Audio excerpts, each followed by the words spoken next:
So I'm sure the pitch was, Matt Damon is stranded solo on Mars, and it is up to a group of extremely attractive astronauts and scientists to save him. Directly, Ridley Scott has taken us into deep space in 1979 with Alien. Then he took us into deep space again in 2012 with the more divisive Prometheus. And not satisfied with that, we have him deep spacing us again with The Martian. So The Martian is director Ridley Scott's 23rd film from Drew Goddard's 4th script, and it's a pretty neat pairing. Having read the 2011 hit novel by Andy Weir, I knew we were in for a different kind of survival/sci-fi film, one peppered with gentle humor and surprisingly doesn't take itself too seriously. And that's pretty much what we've got with 20th Century Fox's film. The book starts told quickly. The inciting incident has happened before you even get to the first page. Chapter 1, it's day 6 of his Mars vacay, and the first line is, "I'm pretty much fucked." Great way to start a book. You're in it immediately, and the movie is only about 30 seconds behind that. If this had been a movie made in the 70s, a disaster movie, even through the 80s and 90s, you would have gotten at least half an hour of character setup and story setup of Matt Damon's character being this up-and-coming NASA guy, because that's what they call themselves. He's struggling to get involved with the mission, keeps failing the physical, but passes last minute. He has to tell his wife, maybe they have a nice moment after a small fight about whether their daughter should get a cell phone or not. He's saying no because she's 12. It'd show every character saying goodbye to their families. There'd be a Bon Jovi song playing as they all suit up for their space launch.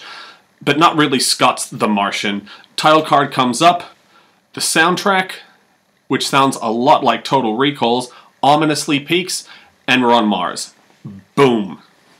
Now, this has been compared a lot with Apollo 13 and Castaway, and while that's an easy label for it, it's not entirely accurate. Not much time is spent in a control room liaising with our fallen astronaut, and while Tom Hanks was our sole protagonist for 90% of Castaway's runtime, Matt Damon is in less than half of this movie. Once the first act is drawing to a close, we leave Damon to his Red Planet worries, and the film starts going back and forth between various NASA officials, scientists, engineers, and astronauts. While this totally works for the film, those expecting or hoping for a 2-hour film of a Hollywood actor talking to a volleyball, again, are going to be disappointed. The tone of the film is not what I'd expect if I'd been told the premise. If I had made this film, and let's face it, I was the next choice after Ridley Scott, it would have been dark, gritty, joyless, delve deep into mankind's continual struggle with its limitations and Mother Nature.